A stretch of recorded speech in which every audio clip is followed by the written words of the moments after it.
Soyezconnu.com. Dans notre région, il y a vraiment du talent. Nous sommes à Elière Galerie, au 19 boulevard de Louis Blanc, une galerie d'émail, très jolie. Et nous sommes avec Lise Ratoni, qui a la gentillesse de nous expliquer un petit peu ce qu'est l'émail à Limoges, comment on le travaille, les matériaux utilisés, sans rentrer dans les secrets de fabrication, bien sûr. Alors oui, en peu de temps, expliquer l'émail, ça va être compliqué, mais grosso modo, le travail de l'émail, l'histoire de l'émail à Limoges déjà a une place importante depuis le Moyen-Âge. Et donc on le travaille toujours d'une différentes manières. Donc au départ on a du métal précieux. Donc moi par exemple je travaille beaucoup le cuivre en feuille. On a différentes épaisseurs. Donc voilà, donc on peut le découper, on le façonne comme on veut, on peut faire des formes avec. Et après, donc simplement aussi, expliquer simplement, on utilise donc de l'émail, donc c'est du cristal coloré qui est fabriqué dans la région. Et donc on procède, donc on l'applique sur le métal et dessous le métal aussi pour des questions techniques. Et on cuit dans le four à chaud à 850 degrés grosso modo environ, 850-900 degrés. Et donc on fusionne et donc on arrive pour certaines pièces à une quinzaine de cuissons en fonction de la technique qu'on utilise, parce qu'il y a pas mal de techniques en émail et on arrive à faire beaucoup de choses très différentes avec la même matière. C'est ça qui est intéressant. Voilà, grosso modo. C'est ce qu'on peut dire. On a le cristal aussi, et on peut travailler également avec des feuilles d'or, des feuilles d'argent, de l'or liquide qu'on pose au pinceau, à la plume. Donc c'est des dernières cuissons pour cet or, des couleurs de finition. On pourrait hausser aussi également les émaux cristaux. Mais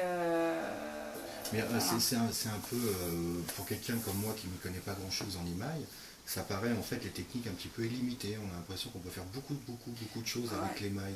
Alors après, j'ai l'impression que c'était très restreint. Moi. Voilà, il y a des limites techniques, oui, comme pour tout savoir-faire.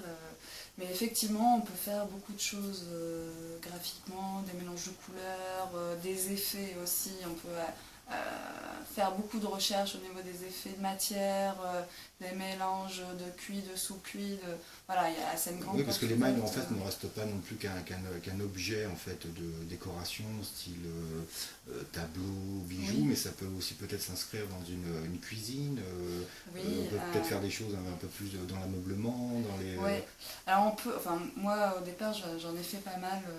J'ai essayé voilà de l'inclure et de l'amener plus dans les états d'intérieur, dans cette direction-là, dans le mobilier, et il y a encore toute une éducation à faire autour de cette matière, justement, parce que c'est une matière qui reste décorative quand même. Hein. Ouais, mais effectivement, on peut avoir des choses très très modernes,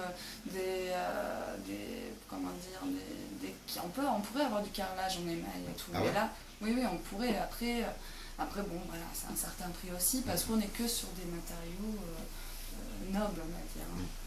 Les métaux précieux, le cristal, l'or, l'argent. C'est pour ça que l'émail a un coût aussi. On travaille pas mal la bijouterie également, donc moi je sais que de mon côté, j'aime avoir des gammes de prix différentes aussi, parce que j'ai pas envie d'être trop élitiste dans le sens où voilà, c'est une tradition à Limoges, donc on offre de l'émail encore ici. Donc voilà, pouvoir proposer aux gens des choses sympas, modernes, de création, voilà, des prix qui la font bien. En fait, moi je trouve ça cool l'émail, parce que c'est quelque chose que je ne connaissais pas trop, et en fait je m'aperçois qu'il y a des jeunes qui reprennent le flambeau, et que c'est vraiment pas mort du tout, quoi. Et il y a encore plein de choses à faire dessus. Et ça c'est cool. Ça c'est bien, parce qu'on est une nouvelle génération d'émailleurs qui ont eu des parcours avant aussi, dans les beaux-arts, dans la communication visuelle, dans le design, et qui s'approprient la matière autrement en fait. Et voilà, il y a les gens qui se démarquent vraiment. Il y a des choses qui se font maintenant qui plaisent. Ok, merci beaucoup Lise. Soyezconnu.com. Dans notre région, il y a vraiment du talent.